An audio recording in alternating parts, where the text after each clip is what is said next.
அனைவருக்கும் வணக்கம்.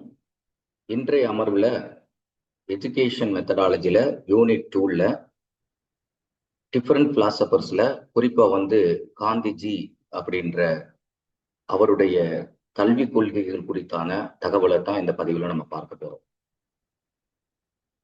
இந்த கல்வியாளர்களுடைய சிந்தனையை நம்ம எடுக்கிறதுக்கு முன்னாடி இந்திய கல்வி முறை என்பது என்ன அப்படின்னு பார்த்தோம் அப்படின்னா, குருகுல கல்வி அப்படின்ற முறையில தான் தொடக்க காலத்துல ஆரம்ப காலத்துல மக்களுடைய வளர்ச்சி வருகின்ற போது இருந்திருக்கு. அதற்கு பின்னாடி இன்றைய இந்த 21ஆம் நூற்றாண்டுல பார்த்தோம் அப்படின்னா, உலகளாவிய கல்வி அப்படின்ற அடிப்படையில ஒரு குளோபலைசேஷன் அப்படின்னு நம்ம பார்க்கின்ற பொழுது பிளிப்டு கிளாஸ் ரூம், இன்னைக்கு லேட்டஸ்டா இருக்கக்கூடியது flipped class rooms, like zoom and Google meet, இது மாதிரி பிளிப்டு கிளாஸ் ரூம்ல நம்ம இன்னைக்கு இருக்கிறோம். விர்ச்சுவல் லெபார்டரி, அதாவது நம்மளுடைய லெபார்டரியில பண்ணக்கூடிய பரிசோதனை செய்யக்கூடிய ஆய்வுகளை நம்ம விர்ச்சுவலா கம்ப்யூட்டர்ல பண்ணி பார்க்கக்கூடிய ஒரு நிலையில நம்ம இன்னைக்கு இருக்கிறோம். ஆனா இதுக்கு இடைப்பட்ட காலத்துல 17ஆம் நூற்றாண்டு, 19ஆம் நூற்றாண்டுல, 18ஆம் நூற்றாண்டுல எல்லாம் பார்த்தோம் அதாவது 17, 18, 19ஆம் நூற்றாண்டு, இந்த நூற்றாண்டுல பல்வேறு பிலாசபர்ஸ், அதாவது நம்மளுடைய இந்திய திருநாட்டுல பிலாசபர்ஸ் இருக்கட்டும், அதே மாதிரி மேற்கத்திய நாடுகளுடைய பிலாசபர்ஸ் இருக்கட்டும், இவங்க ஒவ்வொருத்தவங்களும் ஒரு விதமான கல்வி முறையை இன்சிஸ்ட் பண்றாங்க. ஏன்னா கல்விதான் சமுதாயத்தை முன்னேற்றம் அப்படின்ற அடிப்படையான தத்துவம் தொடக்க காலத்துல இருந்தே மக்கள்கிட்ட இருந்திருக்கு.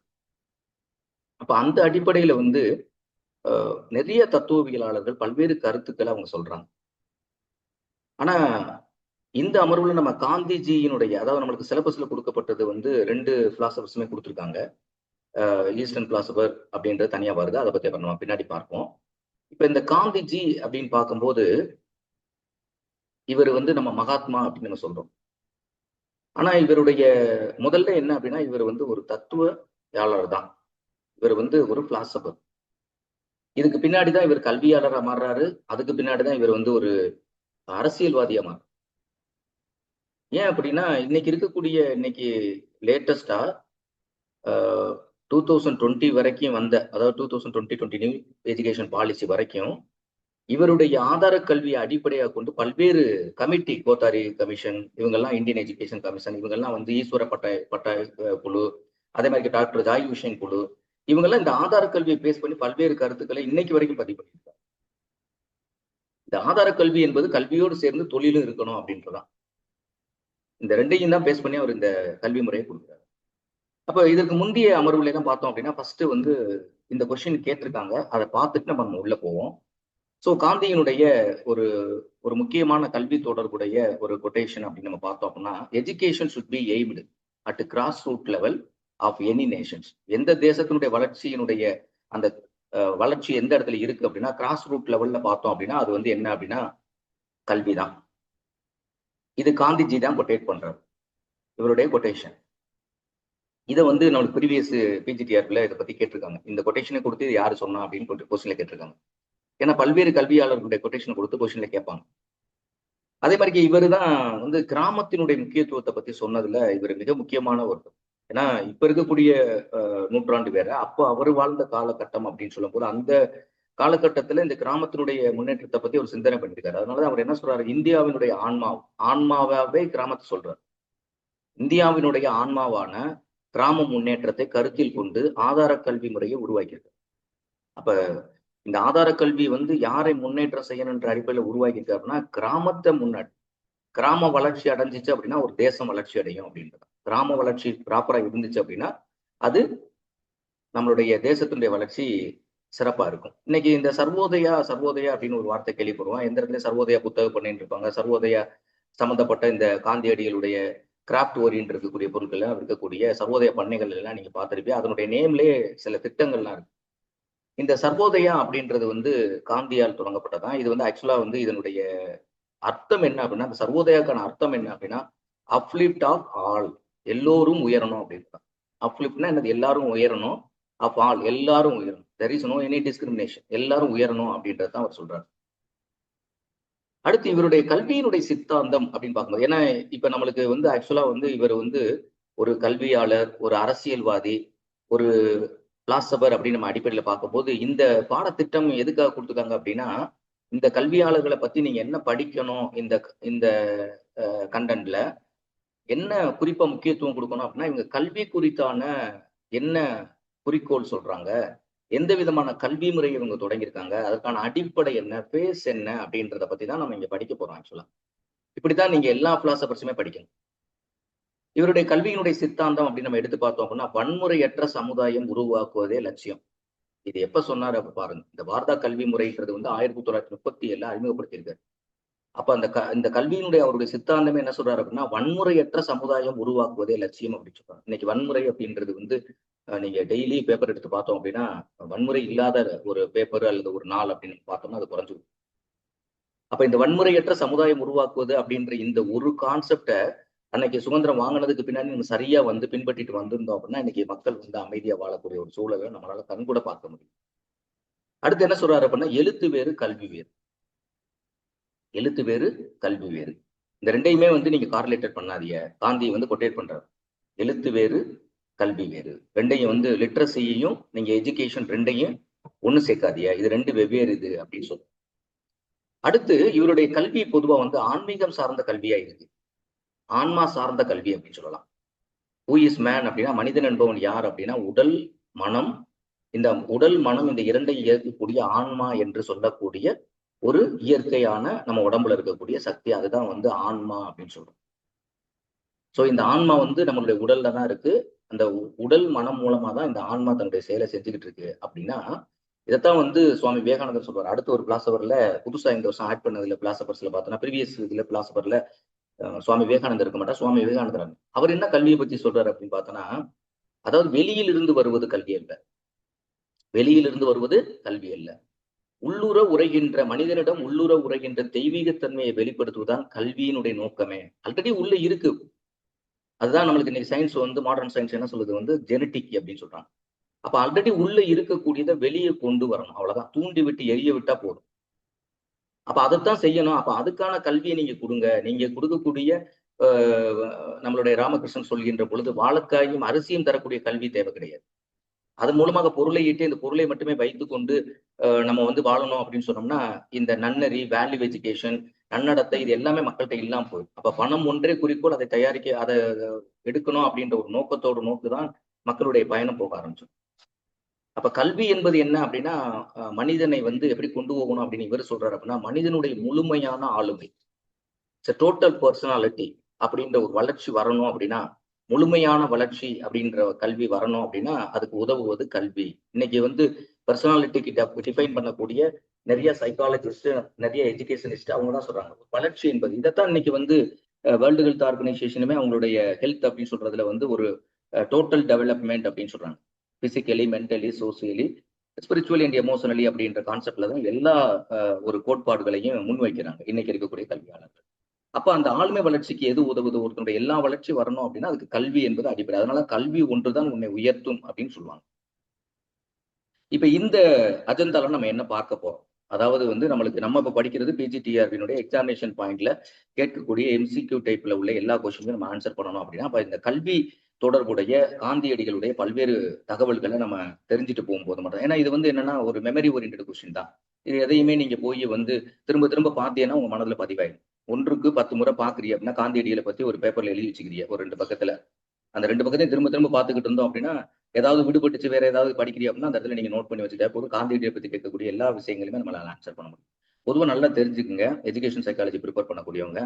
பொதுவா வந்து நீங்க வந்து என்ன அப்படின்னா, சும்மா மொட்டை மனப்பாடம் பண்ணாதீங்க. மெமரி ஓரியன்டட் இருக்கக்கூடியதை கூட நீங்க அப்படி கத்துக்கிட்டாலும் பரவாயில்ல. ஆனா ஒவ்வொரு இடத்துலயுமே இந்த கல்வியாளர்கள் என்ன சொல்றாங்க அப்படின்ற ஆழமான சிந்தனை உங்க மனதில் பதிவு பண்ணிக்கங்க. கான்செப்டை புரிஞ்சுக்கிட்டு அப்புறம் போய் அட்டன் பண்ணுங்க. ஸோ இந்த அஜெண்டால நம்ம என்ன பார்க்க போறோம் இந்த பதிவுல பார்த்தோம்னா, காந்தியடிகளுடைய ஆதார கல்வி, காந்தியடிகளுடைய பேசிக் எஜுகேஷன். இது ப்ரீவியஸ் இயர் கொஸ்டின் பேப்பர் பார்த்தோம்னா, காந்தியடிகள் என்ன கல்வி முறையை சொன்னார் அப்படின்றது பேசிக் எஜுகேஷன், அடிப்படை கல்வி, வாரதா கல்வி அப்படின்றத நீங்க நிறைய நைத்தாலிம் அப்படின்ற மாதிரி சில வேர்ட்ஸ் யூஸ் பண்ணுவாங்க. இதெல்லாம் வச்சு ப்ரீவியஸ் நைத்தாலிமா வச்சு இது வரைக்கும் ப்ரீவியஸ் இயர்ல கேட்டதில்லை. ஆனா அதுக்கு முன்னாடி வந்து பார்த்தோம் அப்படின்னா இந்த ஆதார கல்வி, வாரதா கல்வி, வாரதா கல்வி அப்படின்றதுனுடைய இன்னொரு பேர் தான் ஆதார கல்வி. ஆதார கல்வியினுடைய இன்னொரு பேர் தான் அதர்வைஸ் கால்ட் அஸ் வாரதா எஜுகேஷன் அப்படின்னு நம்ம சொல்றாரு. அப்ப இதை பத்தி நம்ம உள்ள பார்க்க போறோம். அப்புறம் ஆதார கல்வியினுடைய புதுமைகள். ஏன்னா இந்த பிளாசபர்ஸ் எல்லாமே நீங்க சிலபஸ்ல கொடுக்கும்போது எல்லா பிளாசபர்ஸையும் கொடுத்துட்டு அதுக்கடுத்து ஒரு கடைசியா ஒரு பாயிண்ட் கொடுத்துருப்பாங்க. இவங்க வந்து எஜுகேஷன்ல என்ன இன்னோவேஷன் பண்ணாங்க, கல்வியில என்ன புதுமையை பண்ணாங்க. ஏன்னா ஒவ்வொருத்தவங்களும் ஒரு விதமான கல்வி முறையை தான் சொல்றாங்க. அதுலதான் காந்தியடிகள் வந்து பேசிக் எஜுகேஷன் என்று சொல்லக்கூடிய இந்த வாரதா கல்வி என்று சொல்லக்கூடிய அடிப்படை கல்வியை பத்தி அவர் சொல்றாரு. அப்ப இவருடைய புதுமை அதுதான். அப்ப அந்த புதுமை அப்படின்றது அங்க இருக்கக்கூடிய ஒரு விஷயம், முக்கியமான விஷயம். அடுத்து ஆதார கல்வியினுடைய அடிப்படைகள், எதனுடைய அடிப்படையில இந்த கல்வியை அவர் உருவாக்குறாரு, பிளஸ் அதனுடைய குறிக்கோள் என்ன? ஏன்னா ஆதார கல்வியுடைய அடிப்படை நம்ம சொல்லிட்டோம், இது ஒட்டுமொத்த வளர்ச்சி அப்படின்றத பத்தி தான் பேசியிருக்கோம். அடுத்து பார்த்தா அதனுடைய குறிக்கோள் எதனுடைய நோக்கத்திற்காக இது தொடக்கப்பட்டது அப்படின்ற அடிப்படையில உள்ள பார்க்க போறோம். ஆதார கல்வியினுடைய பண்புகள் என்ன, இதனுடைய கேரக்டரிஸ்டிக்ஸ் என்ன, இதனுடைய குணாதிசயங்கள் என்ன அப்படின்னு பார்க்க போறோம். அடுத்து அதனுடைய ஆளுமை வளர்ச்சி, அதாவது இவர் வந்து உடல், மனம், ஆன்மா இந்த மூணையும் பேசுவார். இதே மாதிரி உடல், மனம், ஆன்மாவை பத்தி பேசக்கூடிய ஒரு அடுத்த ஒரு கல்வியாளர் அப்படின்னு நம்ம பார்த்தோம்னா சுவாமி விவேகானந்தர் ஒருவர். சுவாமி விவேகானந்தருக்கு அடுத்த கல்வியாளர் பார்த்தோம்னா ஆசிரம கல்வியை ஏற்படுத்திய ஸ்ரீ அரவிந்தோ, பாண்டிச்சேரி ஸ்ரீ அரவிந்தோ அவர் ஒருவர். இவங்க 3 பேருமே இந்த கல்வி முறையை பத்தி பேசிட்டே வருவாங்க. உடல், மனம், ஆன்மா அப்படின்னு பேசிட்டே வருவாங்க. மற்றவங்க எல்லாம் பார்த்தோன்னா உடல் வளர்ச்சி, மன வளர்ச்சி, சமூக வளர்ச்சி, மன எழுச்சி வளர்ச்சி அப்படிதான் பேசுவாங்க. இந்த ஆன்மான்ற வார்த்தையை இன்க்ளூட் பண்ணக்கூடியவங்க இந்த 3 பிலாசபர்ஸுமே உருவாக்குவாங்க. அரவிந்தர், சுவாமி விவேகானந்தர், காந்தியடிகள் அப்படின்னு நம்ம சொல்லலாம். அப்புறம் இவருடைய கற்பித்தல் முறை எப்படிப்பட்ட முறையாக இருந்துச்சு? இது வந்து இன்னைக்கு வந்து நம்ம வந்து ஏஎல்எம், அதாவது activity based learning, ABLM method, AALM advance activity learning based method, இந்த மெத்தட் எல்லாமே யாரை நம்ம தழுவி கொண்டு வரோம் அப்படின்னு பார்த்தோம்னா இது எல்லாமே காந்தியடிகள் அந்த காலத்துல சொல்லிட்டாரு. அவருடைய கல்வி முறையில வாரதா எஜுகேஷன்ல அவருடைய பேசிக் எஜுகேஷன்ல அவர் வந்து லேர்னிங் பை டூயிங் அப்படின்னு சொல்லிட்டாரு. செயல்வழி கற்றல் அப்படின்றத அப்பவே சொல்லிட்டாரு. அதனாலதான் அவர் படிச்சுக்கிட்டே நீ வந்து கற்றுக்கிறணும் அப்படின்றதான் படிக்கும் போது நீ ஏர்ன் பண்ணணும்னு சொல்ற இந்த இந்த சித்தாந்தத்தை அவர் அப்பவே சொல்லிட்டார். அதை பத்தி பின்னாடி நம்ம பார்ப்போம். அதை பத்தி என்ன சொல்றாரு அப்படின்றது. அடுத்து காந்தியடிகளுடைய பொது தத்துவம், இவருடைய பிலாசபி என்ன, இவர் எந்த தத்துவத்தை பத்தி பேசுறாரு அப்படின்றத பார்ப்போம். அப்புறம் இன்றைய கல்வியில் ஆதார கல்வியினுடைய தாக்கங்கள். இப்ப ஏற்கனவே இவர் வந்து கிட்டத்தட்ட ஒரு 1937 இந்த வாரதா கல்வி அவர் ஏற்படுத்தினால் கூட அந்த கல்வி வந்து இன்னைக்கு இருக்கக்கூடிய பல்வேறு விதமான எஜுகேஷன் கமிட்டி, அதாவது இந்திய அரசால் அமைக்கப்படக்கூடிய அது மத்திய அரசாக இருக்கட்டும் இல்ல மாநில அரசாக அமையஇருக்கட்டும், கல்வி தொடர்புடைய வளர்ச்சியில் அமைக்கப்படக்கூடிய பல்வேறு குழுக்கள்ல இவங்க வந்து எதுக்கு இம்பார்ட்டன்ட் கல்வியில ஸ்டேட் கவர்மெண்ட் கொடுக்குறாங்க. இப்ப தமிழ்நாடு கவர்மெண்ட் பார்த்தோம் அப்படின்னா சிஎம் நான் முதல்வன் அப்படின்னு ஒரு வகுப்பு தொடங்கியிருக்காங்க. இது என்ன அப்படின்னா இது காந்தியினுடைய கிராஃப்ட் பேஸ்ட் எஜுகேஷன் தான். நீ கைத்தொழில் ஒன்றை கற்றுக்கொள், கவலை உனக்கில்லை, ஒத்துக்கொள் அப்படின்னு சொல்ற மாதிரி நீ டிகிரி படிக்கும் போது டிகிரியோட லிங்க் பண்ணி ஏதாவது ஒரு ஜாப் ஓரியன்டா, இப்போ ஒரு கம்ப்யூட்டர் சயின்ஸ் படிக்கிறியா, நீ வந்து ஒரு பைத்தான் படிச்சுக்க, இல்ல ஒரு கம்ப்யூட்டர் ஒரு இது போட்டோஷாப் படிச்சுக்கிறியா, அந்த மாதிரி அவனுக்கு அந்த ஒரு ஸ்கில்லோட வெளியேற்றக்கூடியது டிகிரி முடிச்சு போகும்போது டிகிரி பிளஸ் ஜாப் ஓரியன்ட் ஒரு ஸ்கில்லை டெவலப் பண்ணி கொடுக்கறது அப்படின்றதான் இது ஆதார கல்வியினுடைய அடிப்படை தான். அதை நல்லா புரிஞ்சுக்கணும் நம்ம தெளிவா. ஸோ இப்போ இந்த அஜெண்டா பத்தி தான் நம்ம இந்த பதிவில் பார்க்க போறோம். அதாவது பொதுவாக வந்து எல்லாருமே என்ன சொல்லுவாங்க அப்படின்னா நீங்க எதுவுமே ஸ்கிப் பண்ணாம பாருங்க அப்படின்னு சொல்லுவாங்க. அது வந்து உங்களுடைய நீங்க படிக்கக்கூடிய உங்களுடைய அது என்னதை பொறுத்தது. நீங்க அதனால நான் ஸ்கிப் பண்ணுங்க அப்படின்னு சொல்ல மாட்டேன். ஆனா நான் சொல்லக்கூடிய ஒவ்வொரு வார்த்தைகளுமே மிக முக்கியமானது. ஒன்றுக்கு ஒன்று தொடர்பு இருக்கும். ஒரு இந்த முழுமையா காந்திஜியை பத்தி, அவருடைய கல்வியை பத்தி, அவருடைய தத்துவங்களை பத்தி, அவருடைய கோட்பாடுகளை பத்தி, அவருடைய கொள்கையை பத்தி நீங்க புரிஞ்சுக்கணும் அப்படின்னா இது தொடங்குறதுல இருந்து கடைசி வரைக்கும் முடிக்கிற வரைக்கும் அவர் வந்து அவருடைய தினமும் வந்து அவருடைய இறந்த தினத்தை நம்ம வந்து அதாவது வந்து தியாகிகள் தினம், அது என்ன தினமா நம்ம கொண்டாடுற வரைக்கும் இருக்கக்கூடிய இது வரைக்கும் நம்ம வந்து அதை பத்தி படிச்சுக்கணும். ஸோ இதுதான் வந்து டாப் டு பாட்டம் அப்படின்னு நம்ம சொல்லக்கூடியது. இவருடைய ஆதார கல்வியினுடைய புதுமை அப்படின்னு பார்க்கும்போது என்ன புதுமை அப்படின்னா நம்ம தொடக்க காலத்துல சுதந்திரம் வாங்குறதுக்கு முன்னாடி வந்து நம்மளுடைய கல்வியில வந்து இன்னைக்கு இருக்கக்கூடிய பண்பாடு சிதைவுக்கெல்லாம் அடிப்படை அப்படின்றது இந்த மெக்காலே கல்வி முறை தான். ஆனா அவங்க வந்து நம்மளுக்கு சுதந்திரம் கொடுத்துட்டு வெளியில போனாலும் கூட அவங்களுடைய கலாச்சாரத்தை இங்க வெகு அதிகமாவே பரப்பிட்டு போறாங்க. அப்ப அந்த கல்வியில இருந்து இன்னும் நம்ம அந்த மெக்காலேயினுடைய கல்வி திட்டத்தில இருந்து இன்னும் முழுமையா மீண்டு வர முடியல. அந்த மனப்பான்மை நம்மளுக்கு இன்னும் முழுமையா இல்லை. அப்படி மெக்காலேயினுடைய கல்வி வந்து அவங்க வந்து ஒரு இன்டைரக்டா வந்து மெக்காலேயினுடைய கல்வி வந்து நம்ம இன்னைக்கு அவங்களை வந்து பிரிட்டிஷ் கவர்மெண்ட் நம்மளை ஆளுமை ஆளுகை செஞ்சுக்கிட்டு இருக்காங்க. அப்படின்ற அடிப்படையில கூட நம்ம இதை எடுத்துக்கலாம். அப்ப இது வந்து இந்த மெக்காலே கல்வி சிஸ்டம் அப்படின்றது அவங்களுடைய நாட்டுக்கு பொருந்தக்கூடிய ஒரு கல்வி சிஸ்டம். அவங்களுடைய அந்த அந்த நாட்டினுடைய மொத்த ஒரு டேட்டா எடுத்து இவங்களுடைய எவ்வளவு அமெரிக்கா எப்ப கண்டுபிடிக்கப்பட்டது, இல்ல பிரிட்டிஷ் கவர்மெண்ட் எப்ப கண்டுபிடிக்கப்பட்டது, ஒவ்வொரு நாடுகளையும் நீங்க தனித்தனியா நீங்க எடுத்து பார்த்தீங்க அப்படின்னா இந்த பிரிட்டிஷ் கவர்மெண்டுடைய அந்த காலகட்டம் அப்படின்னு சொல்லும்போது அது ஒரு வரலாற்று எல்கைக்குள்ள கொண்டு வந்துட முடியும். இந்த காலத்துலதான் அவங்க கண்டுபிடிக்கிறாங்க, இந்த காலத்துலதான் அவங்க பிரிட்டிஷ் கவர்மெண்ட் தொடங்குறாங்க, இந்த காலத்துல உங்களுடைய தொடர்ச்சி இருந்துகிட்டு இருக்கு அப்படின்றது ஒரு கால எல்கையை நம்ம வரையறுக்க முடியும். ஆனா இந்திய திருநாட்டினுடைய நம்மளுடைய நாட்டினுடைய பண்பாடு கலாச்சாரத்தை வந்து நீங்க எந்த ஒரு எல்கையும் இன்னைக்கு வரைக்கும் நீங்க வந்து முடிவு பண்ண முடியாது.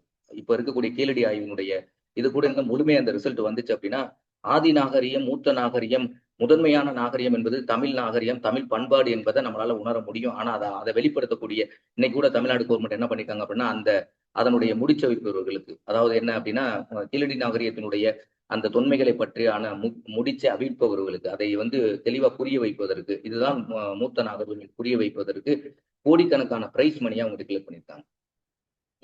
யாரு இதை ப்ரூவ் பண்றாங்களோ அப்படின்னு சொல்லிட்டு கொடுத்துருக்காங்க.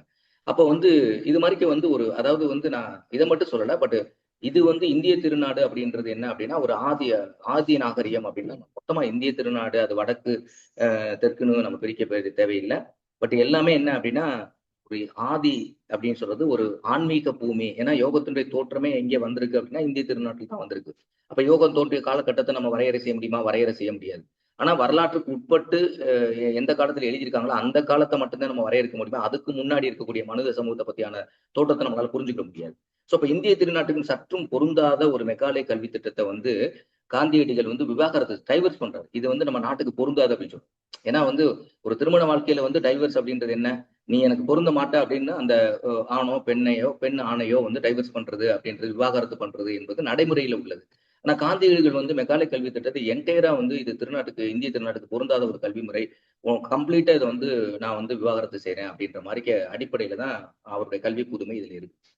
சோ இந்திய நாட்டு மக்களுக்காக சிந்தித்து வழங்கிய கல்வி திட்டம். ஏன்னா நம்ம இந்திய நாடு, இந்தியனுடைய பண்பாடு, இதுக்கு முன்னாடி இந்தியா எப்படி இருந்துச்சு அப்படின்றது, இவர் வந்து தென்னாப்பிரிக்கா போன்ற நாடுகள் எல்லாம் போய் இருக்கும்போது அவருடைய பணிக்காக போகின்ற பொழுது அங்கே பார்க்கின்ற அனுபவங்கள் எல்லாத்தையும் கொண்டு வந்து சேர்க்கும் போது, இங்க வரும்போது அவருக்கு ஒரு அனுபவம் என்ன ஏற்படுது அப்படின்னா, நம்மளுடைய நாட்டுக்கு என்று ஒரு கல்வி முறை வேணும் அப்படின்றதுதான் அவர் சிந்தித்து வழங்கிய ஒரு கல்வி திட்டம் தான் இந்த ஆதார கல்வி திட்டம் அப்படின்னு சொல்றோம். பேசிக் எஜுகேஷன் என்ற கல்வி புதுமை அப்படின்னு நம்ம சொல்லலாம்.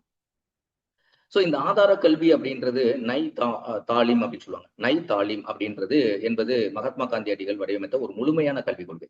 இது வந்து என்ன அப்படின்னா, நீங்க பாருங்க, முழுமையான கல்விக் கொள்கை அப்படின்னா இந்த total educational principles, entire educational principles, overall educational principles அப்படின்னு சொன்னா, அப்ப ஒரு கல்வியில வந்து நீங்க, ஏன்னா கல்வி அவர் என்ன சொல்றாரு, ஒட்டுமொத்த வளர்ச்சின்னு தானே சொல்றாரு. அப்ப இதை பத்தியான எல்லா விஷயத்தையுமே ஒரு முழுமையான கல்விக் கொள்கை அப்படின்னு சொன்னோம்னா காந்தியடிகளுடைய இந்த வார்தா எஜுகேஷன், நைதாலிம் என்று சொல்லக்கூடிய இந்த கல்வி முறை தான். அதுதான் அடிப்படை கல்வி முறை அப்படின்னு நம்ம சொல்ல முடியும். அப்ப காந்தியடிகளுடைய ஆதார கல்வி நம்ம உள்ள போறதுக்கு முன்னாடி ஒரு ஜென்ரலா ஒரு சில விஷயங்களை நம்ம ஓவராலா லைட்டா ஒரு இன்ட்ரடக்ஷன் பார்த்துட்டு உள்ள போவோம். சோ காந்தியடிகள் அவருடைய இயற்பெயர் அப்படின்றது வந்து மோகன்லால் கரம்சந்த் காந்தி அப்படின்றது அவருடைய இயற்பெயர். அதுதான் அவருடைய இயற்பெயர். இவருடைய பிறப்பு என்பது 1869ஆம் ஆண்டு பிறந்தாரு. அக்டோபர் 2 குஜராத்ல உள்ள போர்பந்தர்ல. இவருடைய பிறந்த நாளை தான் நம்ம அக்டோபர் 2 காந்தி ஜெயந்தியா விடுமுறையா கொண்டோம். விடுமுறையா தான் நமக்கு தெரியும். ஆனா காந்தி ஜெயந்தி அவருடைய கோட்பாடுகளை நம்ம பின்பற்ற மாதிரி அதை எதுவுமே எடுத்துக்க மாட்டோம். ஆனா காந்தி ஜெயந்தி அப்படின்னா நமக்கு ஒரு விடுமுறை அப்படின்னு நினைச்சுக்கிறோம். சோ காந்தி ஜெயந்தி அப்படின்னாவே என்ன அப்படின்னா, காந்திய சிந்தனைகளை, அவருடைய கோட்பாடுகளை அவர் எப்படி வந்து நம்மளுடைய வளர்ச்சிக்காக சொல்லியிருக்காரு அப்படின்ற அந்த புத்தகங்களை எடுத்து படிக்கும் போதுதான் காந்தியம் வந்து உண்மையிலே வாழ்ந்துகிட்டு இருக்கு அப்படின்னு நம்மளால சொல்ல முடியும். அடுத்து பார்த்தோன்னா, இவர் வந்து போர்பந்தர் அப்படின்ற இடத்துல தான் பிறக்கிறாரு. இவருடைய கல்வி வந்து ஆதார கல்வின்னு சொல்லலாம். பேசிக் எஜுகேஷன் ஆங்கிலத்தில் சொல்லுவாங்க, அல்லது வார்தா கல்வி என்றும் அழைப்பார்கள். வார்தா என்னும் இடத்துலதான் இந்த பள்ளி அவர் முதல்ல தொடங்குறாரு. வார்தா என்னும் இடத்துல வந்து சபர்மதி ஆசிரமம், அவருடைய ஆசிரமம் வந்து இருக்குது. அந்த ஆசிரமத்துல இந்த பள்ளி அவர் தொடங்குறாரு. வார்தா பள்ளி அப்படின்ற பள்ளியை தொடங்குறாரு. இதுல மெயின் என்ன அப்படின்னா வந்து, முதல்ல வந்து 2 விஷயம், இந்த 2ஐயும் வச்சு கொஸ்டின் கேட்கறதுக்கு ரொம்ப சான்சஸ் இருக்கக்கூடிய. அதாவது முதல்ல வந்து இந்த பேசிக் எஜுகேஷன் அப்படின்றது என்னன்னா, தாய்மொழி கல்வியை தான் அவர் சொல்லுவார். அந்தந்த மாநிலங்கள் அவங்களுடைய மொழியில தான் நீங்க பயிற்றுவிக்கணும். மொழி அப்பாற்பட்டு போகாதீங்க, வேற மொழியில பயிற்றுவிக்காதீங்க அப்படின்னு அவர் தெளிவாவே சொல்றார். அப்ப தாய்மொழி கல்வி மட்டும் இருந்தா பத்தாது, அந்த கல்வி வந்து தொழில் சார்ந்த கல்வியாக இருக்கட்டும். இன்னைக்கு இருக்கக்கூடிய லேட்டஸ்டா வந்த பல்வேறு இந்த ஹையர் எஜுகேஷன் தொடர்புடைய அமைக்கப்பட்ட குழுக்கள் எல்லாம் பார்த்தோம்னா, நிறைய குழுக்கள் என்ன பண்ணுவாங்க அப்படின்னா, யூனிவர்சிட்டி எஜுகேஷன் கமிஷன், அதே மாதிரி இன்னும் பல்வேறு குழுக்கள் இருக்காங்க. இந்த குழுக்கள்லாம் என்ன பண்ணுவாங்க அப்படின்னு பார்த்தோன்னா, இந்த தொழிற்கல்வி அப்படின்றத வந்து கம்பைன் பண்ணி கொண்டுகிட்டே வந்துட்டு இருப்பாங்க. சோ இந்த தொழிற்கல்வி என்பது மிக முக்கியமான ஒரு கல்வி. அப்ப தாய்மொழி கல்வி பிளஸ் தொழிற்கல்வி, இந்த 2ஐயும் வந்து இந்த வாரதா எஜுகேஷன்ல அவர் வந்து எம்பசைஸ் பண்றாரு. அடுத்து வாழ்க்கையை தொழிலாக மேற்கொள்ள வேண்டும். நீங்க வந்து ஒரு வாழ்க்கையே வந்து, இப்ப நம்ம எல்லாம் என்ன பண்றோம் அப்படின்னா, டிகிரினா அந்த 3 வருஷத்தை நம்ம வேஸ்ட் பண்றோம்.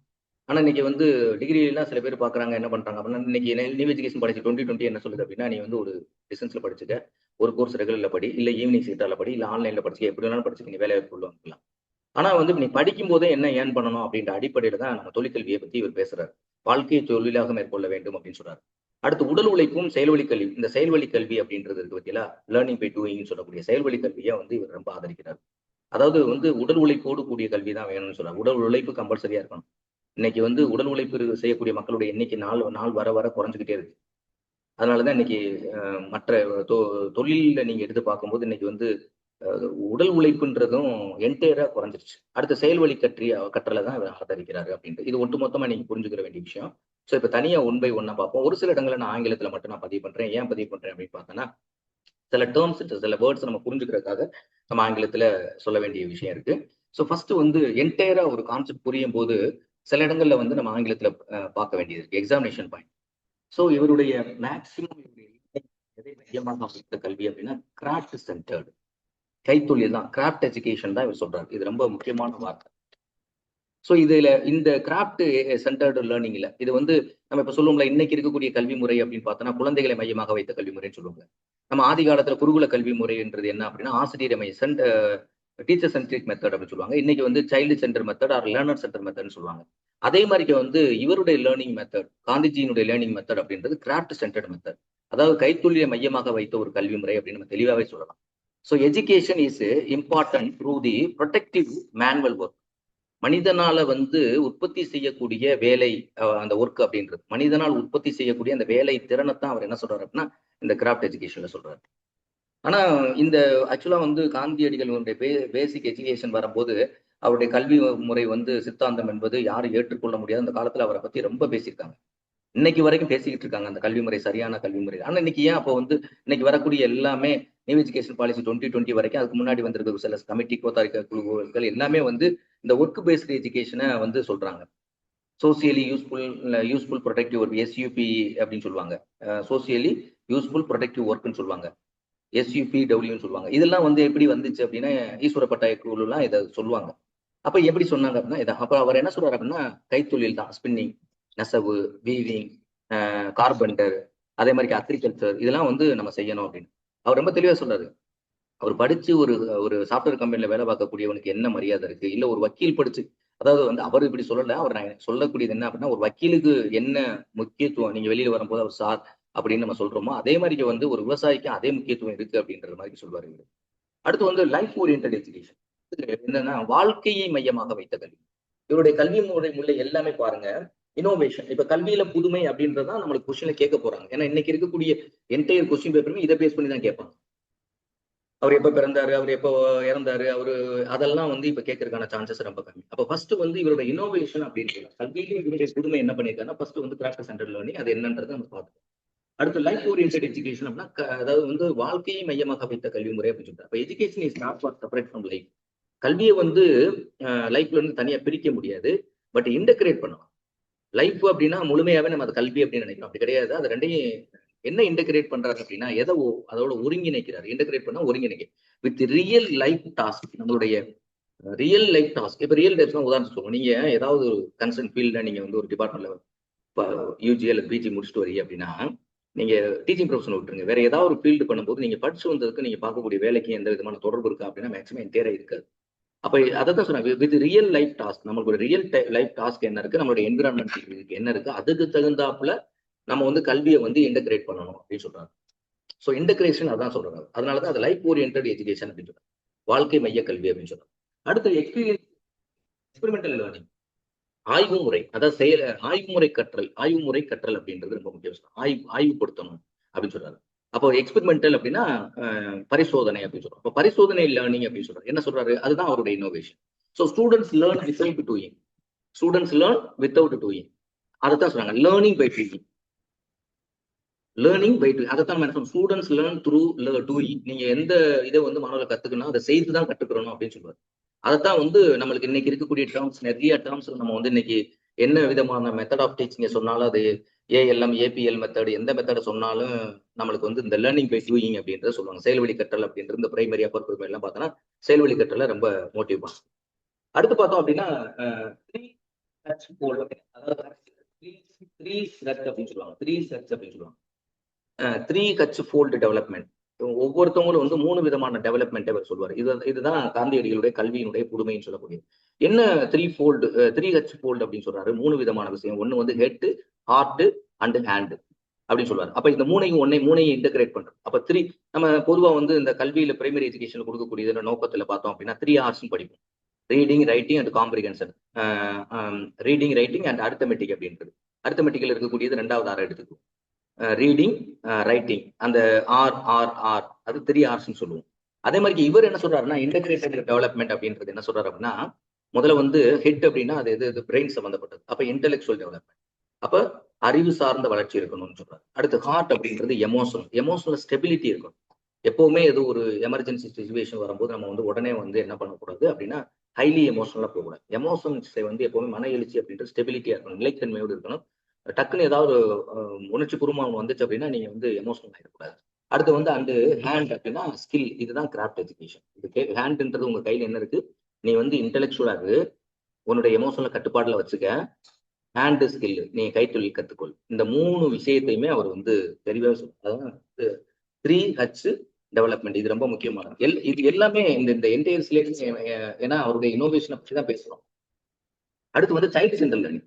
இப்ப சொல்ற குழந்தை மைய கல்வின்னு இன்னைக்கு நம்ம சொல்றோம் பத்தியா, ரொம்ப எம்பசைஸ் பண்றோம். ஆனா அந்த குழந்தை மைய கல்வி அப்பவே அவர் சொல்லிட்டாரு. அதாவது லேர்னர்ஸ், குழந்தைகளை மையமாக வைத்த கல்வி முறை தான் கொடுக்கணும், ஆசிரியர் மையமாக வைத்த கல்வி முறை. ஏன்னா அப்ப குருகுலத்திலிருந்து வந்த போது நம்ம ஆசிரியர் மைய கல்வி முறை ட்ரெடிஷனல் மெத்தட்னு பண்ணோம். ஆனா இன்னைக்கு அது கிடையாது. ஸோ ஃபோக்கஸ் இஸ் ஆன் ஸ்டூடெண்ட்ஸுடைய. ஏன்னா நீங்க எல்லாரும் சொல்லுவாங்க குழந்தை மைய கல்வினா என்ன சார் அப்படின்னா, மாணவர்களுடைய தேவையினுடைய அடிப்படையிலும் அவங்களுடைய ஆர்வத்தினுடைய அடிப்படையிலையும் அந்த கல்வியை அமைக்கணும். இன்னைக்கு இருக்கக்கூடிய பெரும்பான்மையான குழந்தைகள் வந்து என்ன படிக்குதுன்றதை டிசைட் பண்றது பேரண்ட் தான் டிசைட் பண்றாங்க. ஆனா அந்த குழந்தையுடைய ஆர்வத்தில் நம்ம விடுறது இல்லை. காரணம் என்ன, உனக்கு என்ன தெரியும் அப்படின்னு சொல்லுவோம். இன்னைக்கு இருக்கக்கூடிய குழந்தை பேரண்ட்ஸை விட ரொம்ப என்ன, இன்னைக்கு இருக்கக்கூடிய அவங்களுடைய சோசியல் மீடியாக்களை ரொம்பவே அவங்க டாமினேட்டரா ஸ்டூடெண்ட்ஸோட இன்ட்ரெஸ்ட், நீடு, அதனோட அவங்களுடைய கெப்பாசிட்டி, இந்த 3 தான் அவங்களுடைய சைல்டு சென்டர் எஜுகேஷன் வருது. ஒன்னு வந்து ஸ்டூடெண்ட்ஸோட இன்ட்ரெஸ்ட், இன்னொன்னு அவங்களுடைய தேவை நீடுன்னு சொல்றோம், இன்னொன்னு வந்து அவங்களுடைய கெப்பாசிட்டி. இந்த 3 அடிப்படையில கல்வியை கொடுக்கறதுக்கு பேர் தான் வந்து குழந்தைகள் மைய கல்வி அப்படின்றது. அப்பவே அவர் சொல்றாரு, இது வந்து டீச்சர்ஸ் அப்படின்றவங்க யார் அப்படின்னா ஃபெசிலிட்டேட்டர் தான் சொல்றாங்க. யார், அவரே சொல்றாரு, காந்தியடியிலே அவருடைய இனோவேஷனை சொல்றாரு. அடுத்து ஆதார கல்வியினுடைய அடிப்படை அப்படின்னு பார்த்தோம்னா ஒவ்வொருவருடைய ஆளுமையும் எப்படி இருக்கணும்னு சொல்றாரு. அவருடைய ஆளுமை அப்படின்னா அவர் என்ன சொல்றாரு அப்படின்னா, இன்னைக்கு இருக்கக்கூடிய ஆளுமை physical development, mental development, emotional development, social development அப்படின்னு நம்ம சொல்லுவோம். அதான் ஆளுமைன்னு சொல்லுவோம். ஆனா இவர் என்ன சொல்றாரு, அறிவு, உடல், ஆன்மா. அறிவுன்றது இன்டெலெக்சுவல், சரியா? உடல், அறிவு வந்து மனம் சம்பந்தப்பட்ட விஷயம், உடல்ன்றது பிசிக்கல் சம்பந்தப்பட்ட விஷயம், ஆன்மான்றது இந்த 2க்குமான ஒரு ஆதாரமாக இருக்கக்கூடிய ஒரு விஷயம் சொல்லுவோம், ஆன்மா அப்படின்றது சொல்லுவோம். ஸோ ஆகியவற்றை தற்சார்பு அளிக்கக்கூடிய கல்வியை வழங்குவது, தற்சார்புடையதாக இண்டிபெண்ட் அப்படின்றதான். நீ ஒரு கல்வி கட்டுட்டு போனா உன்னால அதை ஏன் பண்ணி உன்னுடைய குடும்பத்தையும் நீ காப்பாற்ற முடியதா இருக்கா? அப்ப தற்சார்புடைய கல்வி அப்படின்றது நீ உன்னை சார்ந்து இருக்கணுமே தவிர பிறரை சார்ந்து இருக்க உன்னுடைய, அதுதான் சொல்றாங்க. அப்ப இந்த அறிவு, உடல், ஆன்மா, இந்த 3ஐயும் ஒருத்தருக்கு ப்ராப்பரான தொடர்பு படுத்தி அவங்கள வந்து வளர்ச்சி பெற வச்சுட்டோம் அப்படின்னா தற்சார்பு அளிக்கக்கூடிய கல்வியை வளர்க்கக்கூடிய கல்வி. இது தற்சார்புடைய, இது இண்டிபெண்டா நீங்க இருக்கிற மாதிரி வளர்க்கக்கூடிய கல்வி தான் ஆதாரம். இன்னைக்கு எல்லாமே டிபெண்டன்ட் கல்வியா நம்ம கொண்டு வரும். யாராவது ஒருத்தவங்க சார்ந்து இருக்கக்கூடிய மாதிரி கொண்டு வரக்கூடாது. ஒரு தொழிலை கற்றுக்கொள்வதன் வழியாக ஒவ்வொருவரும் தற்சார்புடைய அடைதல் வேண்டும் என்பது ஆதார கல்வி என்பது உயிர் நாடி. இப்ப படிச்சு முடிச்சோடனே எல்லாமே வேலைக்கு வரணும்னு சொல்றாங்க. நீ அதாவது காந்தியடிகளுடைய பேசிக் எஜுகேஷன் நம்ம தப்பா புரிஞ்சுட்டோம். இப்ப கைத்தொழில் கற்றுக்கொள்ள கவலை ஒன்றில் உனக்கு ஒத்துக்கொள்ளுன்னு சொல்ற மாதிரி நீ வந்து இப்ப எக்ஸாம்பிள் படிக்கும் போதே ஒரு ஏதாவது ஒரு தொழில, உனக்கு பிடிச்ச தொழில, நீ வந்து உங்க அப்பா அம்மா செஞ்ச தொழில்னு கிடையாது, நீ எந்த தொழில் வேணாலும் எடுத்துக்க. ஆனா அதை உனக்கு கத்துக்கிட்டே வரும்போது நீ படிச்சுக்கிட்டு வர்ற கல்வியில உனக்கு நல்ல வேலை கிடைச்சு நல்லா நீ உயர்ந்த நிலைமைக்கு போறியா, உன்னுடைய லட்சியத்தை அப்படி போயிருக்கு. ஒருவேளை இன்கேஸ் அதுல வந்து உனக்கு ஏதாவது குறைவு இருக்கு அப்படின்னா அடுத்து வந்து உன் கையில ஒரு கைத்தொழில் இருக்கு. அப்ப நீ எப்பனாலும் எந்த இடத்துல போய் கற்றோருக்கு சென்ற இடமெல்லாம் சிறப்புன்னு சொல்லினா ஒரு ஸ்கில் ஒன்று இருக்கும்போது அந்த ஸ்கில்ல போய் எந்த இடத்துலயும் உனக்கு வேலைக்கு கொடுத்து உனக்கு சாப்பாடு கொடுத்து உன்னுடைய வாழ்வாதாரத்துக்கு தேவையான ஊதியத்தை கொடுப்பதற்கு எந்த கம்பெனிக்காரங்களும் யாரும் தயாரா இருக்கும். அப்ப அதைத்தான் வந்து ஆதார கல்வியில சொல்றாங்க. அடுத்து வந்து அதனுடைய குறிக்கோள், ஆதார கல்வியினுடைய குறிக்கோளே என்ன, வாரதா கல்வியினுடைய குறிக்கோள் தன்னையும் தன் குடும்பத்தையும் காப்பாற்றும். அப்ப நீ கல்வியை முடிச்சுட்டு வெளியே வரும்போது நீ இன்னைக்கு பார்த்தோன்னா பெரும்பான்மையான இளைஞர்கள் இன்னைக்கு பார்த்தோம் அப்படின்னா டிகிரி முடிக்கிறான், பிஜி முடிக்கிறான், படிச்சுக்கிட்டே இருக்கிறான், வேலைக்கு போன மாதிரி எல்லாம் சம்பாதிக்கல, அப்பாவுடைய சம்பாத்தியத்தையே வச்சுட்டு காலி பண்ணிட்டு போயிட்டு இருக்கு. அப்புறம் இது ரொம்ப முக்கியமான வார்த்தை, செயல்திறன் அப்படின்றது நம்ம சொல்லிட்டோம் ஏற்கனவே.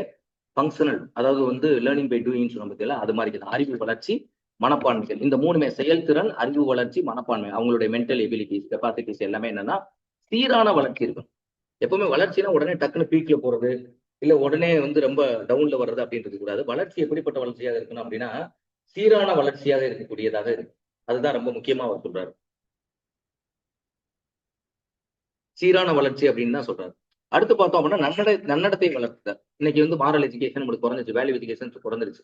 இன்னைக்கு பார்த்தோம்னா நிறைய நீங்க சமீப காலத்துல பார்த்தோம்னா எல்லா இடங்கள்லயுமே வந்து ஸ்கூல் குழந்தைய வந்து கத்தி எடுத்துட்டு போய் ஆசிரியரை குத்துறது, பசங்களை சக மாணவர்கள் படிக்கக்கூடிய மாணவர்களை குத்துறது, அவங்கள வந்து டார்ச்சர் பண்றது, குத்துறது, இந்த மாதிரிக்கெல்லாம் நீங்க நிறைய பார்த்துட்டு இருப்பீங்க. ஸோ இதெல்லாம் என்ன அப்படின்னா, நீங்க அதான் சொல்றேன்ல, கல்வி என்பது வந்து பொருளை ஈட்டக்கூடிய கல்வி கிடையாது. ராமகிருஷ்ணன் அவர்கள் சொல்கின்ற பொழுது, வாழ்க்கையும் அரிசியும் தரக்கூடிய கல்வியாட கற்றுக்கொள்ள போகிறார் அப்படின்னு சுவாமி விவேகானந்தர் சொல்லுவார். அப்ப வந்து அந்த கல்வி தேவையில்லை. நீ நன்னடத்தை கல்வி தேவை. நீ முதல்ல கல்வி அப்படின்றது என்ன அப்படின்னா, நீ வந்து ஒரு ஒரு உன்னுடைய ஒழுக்கம் சார்ந்தது. ஏன்னா ஒழுக்கம் விழுக்கம் தரலாம், ஒழுக்கம் உயிரினும் ஓம்பப்படும் அப்படின்றது வள்ளுவ பெருந்தகையினுடைய வாக்கு. அப்ப ஒழுக்கம் வந்து வந்து கல்வியை விட உயர்ந்ததுன்னு சொல்லிட்டாரு. அப்ப அந்த ஒழுக்கம் இல்லாம நீ பெற்ற கல்வி உனக்கு எந்த வகையிலையும் அது பயன் தராது. அதை நல்லா புரிஞ்சுக்கணும். நான் நல்லா படிச்சிருக்கேன், நான் வந்து டாக்டரேட் முடிச்சிருக்கேன் அப்படின்னா ஒழுக்கம் இல்லாத கல்வி, அதுவும் ஆசிரியருக்கான மாறல் இல்லை அப்படின்னா, நீ ஆசிரியர் தொழில் படிச்சு அது இன்கம் பண்ணா கூட அது உனக்கு எந்த பலனையும் தரப்போறது கிடையாது. வேணா இன்னைக்கு வேணா ஊதியம் பெறலாம். ஆசிரியர் வந்து மாறல கத்துக் கொடுக்கணுமே தவிர, லோக்கலுக்கு ஏத்தாப்புல இன்னைக்கு எப்படி ஆசிரியர் மைய கல்வி, மாணவர் மைய கல்வியில மாணவர்களுக்கு வந்து அந்த தேவையினுடைய அடிப்படையில் பண்றோமோ, இருக்கிற இடத்துல அடுத்தவங்களை டிஸ்டர்ப் பண்றது, அடுத்தவங்களுடைய இதை வேலையை காலி பண்ண பாக்குறது, அடுத்தவங்களை பத்தி ஏதாவது குறை சொல்ற, இதெல்லாம் யாரு செய்வா அப்படின்னா, ஒழுங்கா பாடம் எடுக்காதவன், ஒழுங்கா பாடம் எடுக்காம வகுப்பு வந்து ஓப்பி அடிக்கிறது, மாணவர்களை தவறா கைட் பண்றது, மாணவர்களை வேற சிந்தனைக்கு கொண்டு போறது, இது மாதிரி ஒரு சிந்தனையோடு ஒழுங்கா படிச்சுட்டு ஒழுங்கா வேலைக்கு வந்தவன் ஒழுங்கா இருக்கும். தவறான சர்டிபிகேட் வாங்கிட்டு தவறான அடிப்படையில வேலைக்கு வர்றவங்க என்ன பண்ணுவாங்க அப்படின்னா, அவங்க ஒரு பாடத்தை ஒழுங்கா எடுக்கவும் மாட்டாங்க. நான் இது ஏன் இந்த இடத்துல நான் எப்பவுமே எந்த வார்த்தையுமே வந்து ஒரு தடித்த வார்த்தைகளை யூஸ் பண்ண மாட்டேன். ஏன்னா இன்னைக்கு அதை வந்து நான் கிட்டத்தட்ட ஒரு 20 வருஷமா வந்து மேல்நிலை கல்வியிலையும் சரி, கல்வியிலையும் 2 கல்வியிலுமே இருக்கேன். பள்ளி கல்வியிலையும் இருக்கேன், உயர்கல்வியிலையும் அவங்க பணி பண்ணிருக்கேன். உயர்கல்வியிலையும் ஒரு 8 ஆண்டுகள் நெருக்கி வரப்போகுது. ஏற்கனவே பள்ளி கல்வியிலையும் ஒரு 10 ஆண்டுகள் நான் வேலை பார்த்தேன்னு சொல்றேன். இன்னைக்கு பெரும்பான்மை வந்து நீங்க ஏதாவது ஒரு கல்லூரியில இல்ல ஒரு பள்ளியில ஒரு பிரச்சனை வருது அப்படின்னா, அங்க எடுத்து நீங்க பாத்தீங்கன்னா, அந்த ஆசிரியர் வந்து முதல்ல என்ன அப்படின்னா, அந்த மாணவர்களை தவறா வழி நடத்துவது. இல்ல அந்த ஆசிரியர் வந்து அந்த இடத்துல ஏதோ ஒரு அந்த அந்த அவர் சார்ந்திருந்த சமூகம் சார்ந்த ஒரு பள்ளியை வந்து அவர் நான் சொன்னதை கேட்க, ஆனா அவர் வந்து நீங்க அவரை போய் பாருங்க, அவர் பாடம் எடுப்பாரா அப்படின்னா பாடம் எடுக்கவே மாட்டார். சும்மா ஓப்பி அடிச்சு சும்மா உட்கார்ந்துகிட்டு இது பண்ணிக்கிட்டு இப்படி போகக்கூடிய வாத்தியார்கள் தான் இருப்பாங்க. ஸோ அதெல்லாம் வந்து செக் அவுட் பண்றதுக்கான ஒரு செக்கிங் பாயிண்ட் நம்மளுக்கு கிடையாது. அப்ப அதனாலதான் இன்னைக்கு வந்து நிறைய பார்த்தோம் அப்படின்னா இன்னைக்கு இந்த நன்னடத்தை அப்படின்றது, ஏன்னா டீச்சர் அஸ் ரோல் மாடல். நீங்க டீச்சர் எந்த அளவுக்கு உங்களுடைய ஆளுமை இருக்கோ, மாணவர்களை வழி நடத்தணும், அவங்கள முறைப்படுத்தணும் அப்படின்றதுக்காக அந்த முறைப்படுத்துறதே தவறா எடுத்துட்டு போறது. அடுத்ததுக்கு எடுத்துட்டு போறது. அப்ப என்ன நம்மளுக்கு வந்து ஒரு ஆசிரியரா வரும்போது அவனுக்கு கல்வியை தாண்டி அவனுக்கு நல்ல விஷயங்களை சொல்லிக் கொடுக்குறது அப்படின்றத அந்த நன்னடத்தை வளர்த்து. அதுக்குன்னு ஒரு தனியா வகுப்பு கூட தேவையில்லை. நீங்க ஒழுங்கா ட்ரெஸ் கோடு வர்றானா, ட்ரெஸ் கோட் செக் பண்ணுங்க.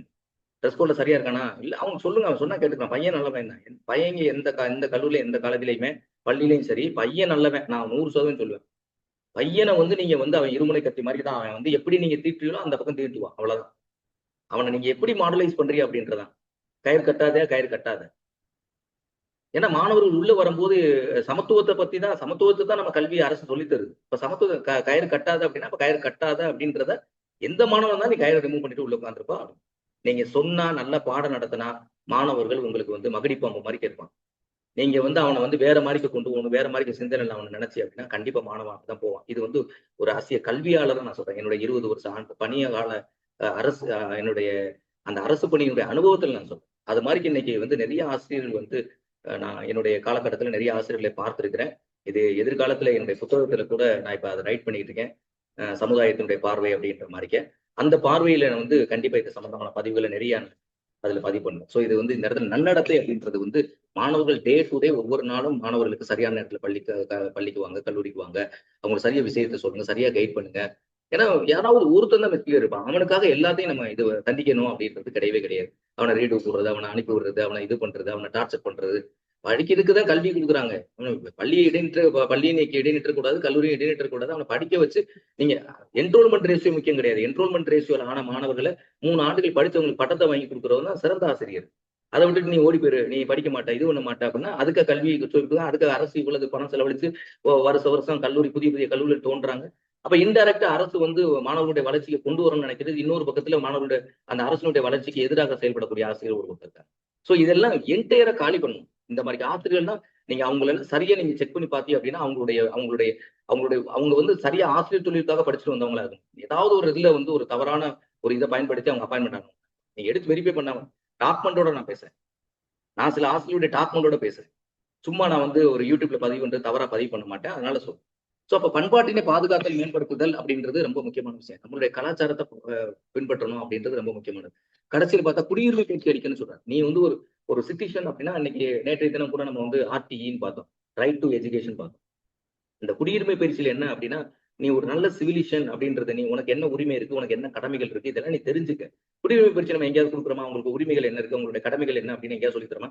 டியூட்டி இருக்கு, உனக்கு ஒரு டியூட்டி இருக்கு. நீ இந்த சமுதாய ஒரு சொத்து தான். அப்போ ஒவ்வொருத்தவங்களுக்கும் குடியுரிமை பயிற்சி கொடுக்கணும் அப்படின்றத சொல்றாரு. சோ இதெல்லாம் வந்து இன்னைக்கு வரைக்கும் நம்ம குடியுரிமை பயிற்சி கொடுக்குறோமா அப்படின்னா கண்டிப்பா கிடைக்கிறது இல்லை. குடியுரிமை பயிற்சி பத்தி யார் படிக்கிறா அப்படின்னா, குடியுரிமை எக்ஸாமினேஷன் யார் சிவில் சர்வீஸ் எக்ஸாமினேஷன் எழுதுறானோ அவன் தான் படிச்சுட்டு. அடுத்து பார்த்தோம் அப்படின்னா இதனுடைய பேசிக் அப்படின்றது நம்ம ஏற்கனவே சொன்னோம். ஆதார கல்வியினுடைய அடிப்படையே என்ன அப்படின்னா இதுதான் மிக முக்கியமான பாயிண்ட் நம்ம சொல்லலாம். இதுல ஒரு சில வார்த்தை தமிழ் வார்த்தைகள் கொஞ்சம் முரண்பட்டு இருக்கும். ஆங்கிலத்துல பாருங்க, ஒர்க் ஓரியன்டட் எஜுகேஷன் கரிக்குலம். உங்களுடைய கல்வியினுடைய கரிக்குலம் எப்படி இருக்குன்னா முழுமையா அப்படின்னு சொல்றாங்க. Blended productive work with academic subject. உங்களுடைய அகாடமிக் சப்ஜெக்ட்லயே இருக்கணும்.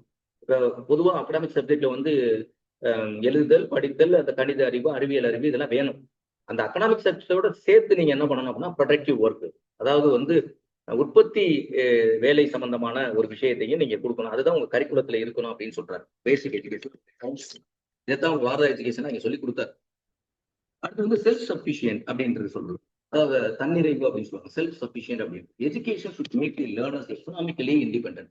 அவங்க வந்து அதாவது செல்ஃப் சஃபிஷியன்ட் அப்படின்னா இன்னைக்கு வந்து பொருளாதாரம் எக்கனாமிக் அப்படின்றது ரொம்ப முக்கியமானது. அப்ப எக்கனாமிக்ல ஒருத்தன் வந்து நீங்க வெல் டுவா இருந்தா அப்படின்னா அவன் யாரையுமே சார்ந்து இருக்க வேண்டியதில்லை. அதான் எஜுகேஷன் ஷுட் மேக் யார லேர்னர்ஸை எப்படி கல்வி என்பது எப்படி ஒரு லேர்னர்ஸை உருவாக்கணும், கற்றுக்கொள்ளுவங்களை உருவாக்கணும் அப்படின்னா எக்கனாமிக்கலி இண்டிபெண்டன்ட். யாரும் வந்து பொருளாதாரத்தை சார்ந்து இருக்கக்கூடிய தற்சார்புடையவர்களாக இருக்க சாரி தற்சார்புடையவர்களாக இருக்க வேண்டும் அப்படின்னா independent.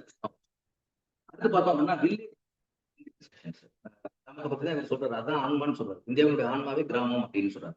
So aim at upliftment and self sufficient of rural areas கிராமப்புற பகுதிகள் இதெல்லாம் வந்து என்ன அப்படின்னா நகர்ப்புறங்களை விட கிராமப்புற பகுதிகளுடைய அப்லிஃப்ட்மெண்ட் அப்படின்றது நம்ம சர்வோதயா அப்படின்னு சொன்னோம்ல, என்னது அப்லிஃப்ட்மெண்ட் ஆஃப் ஆல் அப்படின்னு சொல்றாங்க பத்தில, அதே தான் அப்லிஃப்ட்மெண்ட் அண்ட் செல்ஃப் சஃபிஷியன்ட், போதுமான தன்னிறைவு அப்படின்றத வந்து நம்ம ரூரல்ல உருவாக்கணும் அப்படின்னு சொல்றோம். அடுத்து வந்து equality and social justice. Equality இது வந்து அனைவரும் சமத்துவம், சோசியல் ஜஸ்டிஸ், அதாவது வந்து எல்லாருமே சமூக நீதி. இன்னைக்கு சோசியல் ஜஸ்டிஸை பத்தி நிறைய பேர் பேசுவாங்க, எங்களுக்கு சமூக நீதி வேணும் அப்படி வேணும். ஆனா அந்த சமூக நீதி பத்தியான அடிப்படையே உங்களுக்கு புரியாது. நம்மளுடைய இந்த சமூக நீதின்றதனுடைய அடிப்படையும் அவங்களுடைய செயல்பாடுகளை நீங்க எடுத்து பார்த்தீங்க அப்படின்னா அவங்க பேசுறது, பதிவு பண்றது, இதெல்லாம் நீங்க எடுத்து பார்த்தீங்கன்னா அவங்களுக்கு சமூக நீதி பத்தி என்னன்னே அவங்களுக்கே தெரியல. அவங்க பேசுறத பார்த்து நம்ம சொல்லலாம். இப்போ ஒரு கொள்கை, ஒரு கோட்பாடு அப்படின்னு யாராவது ஒருவருடைய கொள்கையை எடுத்துக்கிட்டு நம்ம பின்பற்றி போனோம் அப்படின்னா அவருடைய கொள்கையை அவர் கொள்கையே புரியாம அவர் கொள்கை மார்க்கவே பேசிட்டு இருக்குது. அப்ப அதே கொள்கை மார்க்கவே இன்னொரு அடுத்து வரக்கூடிய அவங்களுடைய ரோல் மாடல்ஸ் அதை எடுத்துக்கிட்டே வருவாங்க. சோ அது மாதிரி என்ன அப்படின்னா அந்த ஈக்குவாலிட்டி இது ரொம்ப முக்கியமானது. எக்ஸாம்பிள் சோசியல் ஜஸ்டிஸ் அப்படின்றத இன்னைக்கு முக்கியமானது. யூனிட் 1ல கூட சோசியல் ஜஸ்டிஸ் ஓரியன்டா நிறைய நம்மளுக்கு ஆட் பண்ணிருக்காங்க. சோ சமத்துவம் மற்றும் சமூக நீதி என்பது அனைவரும் சமம், அனைவருக்கும் ஒன்றுதான்.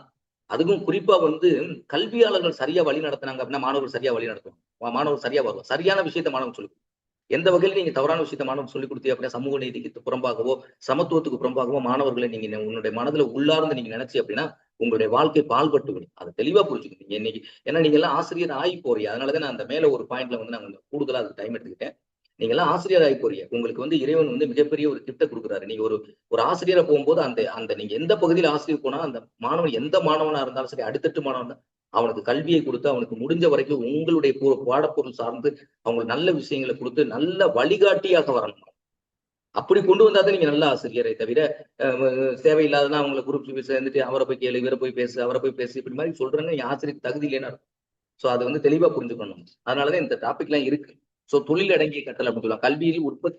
கல்வி உற்பத்தி செயலோடு இணைக்கப்படுகிறது. கல்வியும் உற்பத்தியும் சேர்க்கணும். அதான் இங்க வந்து சோசியல் ப்ரொடக்டிவ் ஒர்க்னு சொல்லியிருக்கோம். அதே மாதிரி வந்து தன்னம்பிக்கைன்னு சொல்றோம்னா செல்ஃப் சஃபிஷியன்ட், சுய தன்னிறைவுன்னு சொல்றோம் பார்த்தீங்களா. கைத்தொழில் மூலம் தொழில் அறிவும் தன்னிலை வாழ்வும் வளர்க்கப்படும். ரெண்டுமே வளர்க்கப்படுது.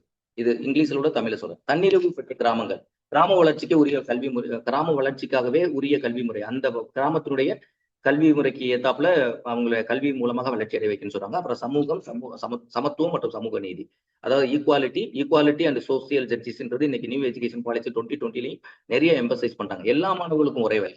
ஒரு குறிப்பிட்ட மாணவர்களுக்கு, ஒரு குறிப்பிட்ட சமூகம் சார்ந்த, ஒரு குறிப்பிட்ட மதம் சார்ந்த மாணவர்களுக்கு மட்டும்தான் இந்த வாய்ப்பு வழங்கப்படும் என்பது முழுமையாக ஏற்றுக்கொள்ளப்படாது. அது இந்திய சட்டத்திலையும் கிடையாது. சமத்துவம், ஈக்குவானிமிட்டி அப்படின்றது ரொம்ப முக்கியமானது. சோசியல் ஜஸ்டிஸ் ரொம்ப முக்கியமானது. சமூக வளர்ச்சியில ஏற்றத்தாழ்வுகள் கிடையாது, அனைவரும் சமம் அப்படின்றதான். அடுத்து பார்த்தோம் அப்படின்னா, முக்கியமா பார்த்தோம் அப்படின்னா, ஆதார கல்வியினுடைய பண்புகள் அப்படின்னு பார்த்தோம்னா, அதுல என்ன முக்கியமா அதனுடைய பண்புகள்னா கேரக்டரிஸ்டிக்ஸ், குணாதிசயங்கள் அப்படின்றது. அப்ப இதெல்லாம் எக்ஸாமினேஷன் பாயிண்ட்ல இப்ப நம்ம பார்த்துக்கிட்டு வரக்கூடிய எந்த விஷயமே ஏதாவது வந்து லாஜிக்கலா கொஸ்டின்ல கேட்காதது இருக்கிறதுக்கு ஒரு பாயிண்ட் இருக்கா அப்படின்னா கிடையவே கிடையாது. ஏன்னா அவருடைய பிறந்த தினமா ஒரு ஊரும் வேணா இப்போதைக்கு இருக்கக்கூடிய கொஸ்டின் பேப்பர்ல கேட்க மாட்டாங்கன்னு நான் ஏற்கனவே ஒரு வீடியோல பதிவு பண்ணியிருக்கேன்.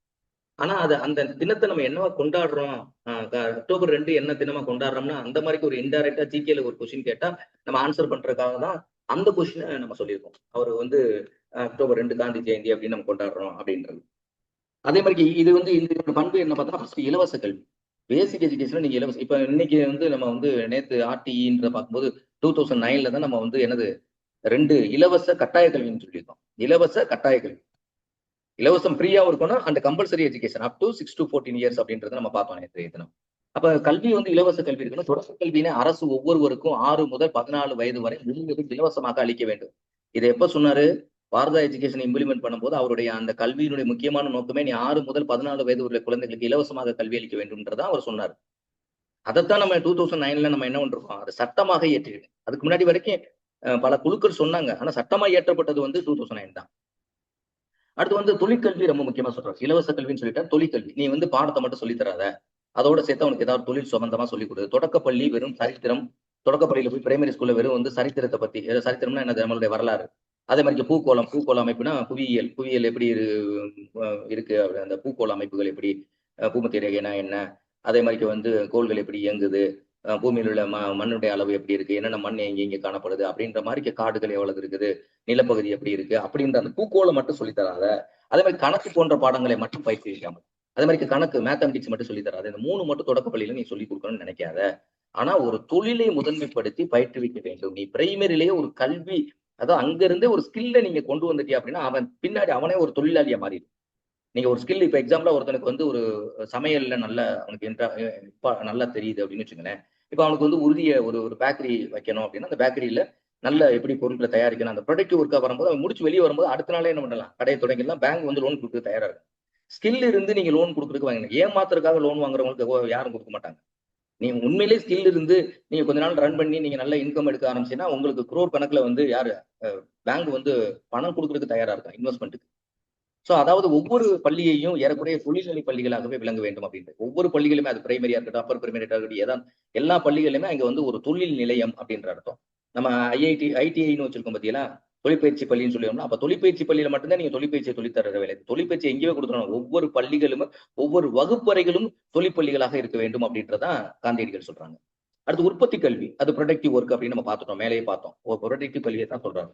இப்ப இம்முறையில் பயிலும் மாணவன் பயிற்சி கட்டணத்திற்காக செலவு செலவினத்தை செலவின அதை செலவினம் செய்வதற்கு பயிலும் பள்ளியில் உற்பத்தி செய்யும் பொருட்களில் இருந்து சம்பாதித்துக் கொள்ள வேண்டும். அங்க வந்து அவன் இப்ப வந்து எக்ஸாம்பிளா ஒரு பொம்மை செய்யறோம் அப்படின்னா அந்த பொம்மையை ஃபுல்லா செஞ்சு அங்க கொடுக்கும்போது அவங்க வந்து வித்துருவாங்க. அது மூலமா வரக்கூடிய அந்த ஊதியத்தை வச்சுக்கிட்டு அவன் படிக்கலாம். நான் உதாரணத்துக்கு சொல்றேன். சோ அந்த மாதிரி எந்த தொழில் சார்ந்த அந்த பகுதியினுடைய அடிப்படையில நம்ம அந்த தொழிலை அவங்க சொல்லி தரணும்னு சொல்றாரு. அடுத்து சுய தொழில் சார்பு அப்படின்னு சொல்லிட்டு அதை நம்ம இங்க படிக்கும்போது சொன்னோம் செல்ஃப் சபிஷியன்ட் அப்படின்ற வார்த்தையில சொன்னோம். அப்ப சுய தொழில் சார்பு கொள்கை அப்படின்ற சொல்றாங்க. அது கல்வியை கொடுக்கணும். இத்தகைய கல்வி 7 ஆண்டுகள். மொத்தம் 7 ஆண்டுகள் நீங்க கண்டிப்பா கொடுத்தே ஆகணும். 7 ஆண்டுகள் முடிச்சு வரும்போது 8வது ஆண்டுல வந்து என்னன்னா அவன் உயர்கல்வி போறான் இல்ல செகண்டரி எஜுகேஷன் போறான்னா போகாட்டாலும் அவனுக்கு ஸ்கில் இருக்கு. அவன் எங்க போனாலும் பொழைச்சுக்குவான். ஏன்னா ஸ்கில் முதல்ல கூட கைத்தொழில் ஒன்றை கற்றுக்கொள் கவலை உனக்கு சொன்னாங்க. இன்னைக்கு வந்து ஒரு திறன் ஒன்று இருந்தால் போதும் நம்ம வந்து திறமையோடு வாழலாம். இது வந்து என்னுடைய ஸ்டேட்மெண்ட். திறன் ஒன்று இருந்தால் போதும் திறனோடு வாழலாம் எங்கும் பூமியில் அப்படின்னு. சரியா? இது வந்து அந்த அந்த ஸ்டான்ஸ்க்காக நான் சொல்றேன். இது என்னுடைய ஸ்டான்ஸ். இது வந்து என்ன வேற எந்த இடத்துலயும் காப்பி பண்ணல. சரியா? அப்ப 14 வயது வரை. அப்ப 14 வயது வரை பயிலும் மாணவர்களுக்கு. அப்ப எத்தனை ஆண்டுகள் வந்து இந்த ஆதார கல்வி அப்படின்னு சொன்னா 7 ஆண்டுகள். சோ தனது குடும்பத்தில் கல்வி பயில்வது பெரும் பாரமாக இருக்க மாட்டான். அவன் வந்து இங்க ஸ்பெல்லிங் மிஸ்டேக் இருக்குப்பா. அதனால இதை எழுதும்போது கொஞ்சம் மாத்தி. அவன் பெரும் பாரமா இருக்க மாட்டான். ஏன்னா அவனே ஏர்ன் பண்ணி அவனே படிக்கிறான். தனது 14 வயதில் வந்துதான் கட்ட சுயதொழில் வழியே சம்பாதிக்க தற்சார்பு நிலை அடைகிறான். அப்ப 14 வயது வரும்போது என்ன ஆயிருது? அவனுக்கு ஏற்கனவே கற்றுக்கிட்ட கல்வியோடு சேர்ந்து கற்றுக்கிட்ட தொழில் இருக்கு பார்த்தீங்கன்னா, அப்ப 14 வயது வரும்போது இவன் யாரையும் சார்ந்து இருக்காம ஒரு இண்டிபெண்டண்டா செயல்படக்கூடிய ஒரு நிலைக்கு வர்றான். அதை எந்த கல்வி கொடுக்குது அப்படின்னு பார்த்தோன்னா, சுயதொழில் நம்மளுடைய கிராஃப்ட் எஜுகேஷன் என்று சொல்லக்கூடிய ஆதார கல்வி, பாரதா கல்வி கொடுக்குது அப்படின்றது காந்தி சொல்றாங்க. அடுத்து தாய்மொழியில் கல்வி அதை நம்ம பார்த்துட்டோம். இவை தவிர தொடக்க கல்வி தாய்மொழி வழியிலே கற்பித்தல் கொஞ்சம் தொடக்க கல்வி தாய்மொழியில கற்பிக்கணும்னு சொல்லிட்டாரு. அடுத்த சமுதாய கல்வி. ஒரு மாணவன் பள்ளியில் வெறும் கல்விக்கும் வீட்டு சூழலுக்கும் சமுதாய சூழலுக்கும் தொடர்புடையதாகவும் அது வேறுபாடு இல்லாமல் இருக்க வேண்டும். அப்ப சமுதாய கல்வி அப்படின்றது என்ன அப்படின்னா சோசியல் எஜுகேஷன் அப்படின்றது, சமூக கல்வி அப்படின்றது நம்மளுக்கு இப்போ ஒரு யூனிட்ல சேர்த்துருக்காங்க. பிலாசபி அண்ட் சோசியல் எஜுகேஷன், சமூகவியல் அப்படின்னு நம்ம சேர்த்துருக்காங்க பார்த்தீங்களா? இந்த சமூகவியலை பத்தி நம்ம வாழ்கின்ற சமூகத்துல நம்ம என்ன, நம்மளுடைய அங்கம் என்ன அப்படின்னு தெரியணும். அப்போ ஒரு மாணவன் பெறும் கல்வி எப்படி இருக்கணுமா, அவனுடைய வீட்டு சூழல் எப்படி இருக்கு, அவனுடைய சமுதாய சூழல், இந்த ரெண்டுக்கும் தொடர்புடையதாக இருக்கும். அவனுடைய சமுதாய சூழல் வேற, அவன் கத்துக்கிறது வகுப்பறையில வேற அப்படின்னா அந்த கல்வி அவனுக்கு பயனளிக்காது. அப்ப அவனுடைய அதாவது சமூக சூழலுக்கு தகுந்தால் போல எந்த விதமான டிஃபரன்சியேஷன் இல்லாம, அதிக வேறுபாடு இல்லாம, நிறைய டிஃபரன்சியேஷன் இல்லாம கல்விக்கும் அந்த சமூகத்துக்கும் தொடர்பு படுத்தி நீங்க கல்வி கொடுங்க அப்படின்னு சொல்றாங்க. தேவையை ஒட்டி கல்வி, அதான் சைல்டு சென்டர் எஜுகேஷன் சொன்னோம். பள்ளி அமைந்திருக்கும் சமுதாயத்தில் மக்களினுடைய தேவைகளை சமாளிக்கக்கூடிய விதத்தில், அதாவது சமுதாயத்தை ஒட்டினா என்ன அர்த்தம், அந்த அந்த சமுதாயத்துல அங்க வாழக்கூடிய மக்கள் எப்படி அவங்கள சமாளிக்கிற மாதிரி ஒரு கல்வியை நீங்க கொடுங்க. தேவையை ஒட்டி கல்வியும் தொழிலும் தொடர்புடையதாக அமைக்க வேண்டும் அப்படின்னு சொல்லிட்டு. சோ இதெல்லாம் அவர் சொல்லக்கூடிய பண்புகள் அப்படின்னு சொல்றாங்க. அடுத்து பார்த்தோம் அப்படின்னா ஆளுமை வளர்ச்சி. அதாவது காந்தியடிகளுடைய ஆதார கல்வியானது மாணவனுடைய மூளைக்கும் செய்திகளை இறக்குமதி செய்வதாக அமையவில்லை. இதான் அவருடைய ஆளுமை வளர்ச்சி சொல்றாரு. என்ன சொல்ற, காந்தியடிகளுடைய ஆதார கல்வி சொல்லி மாத்திக்கங்க. ஆதார கல்வி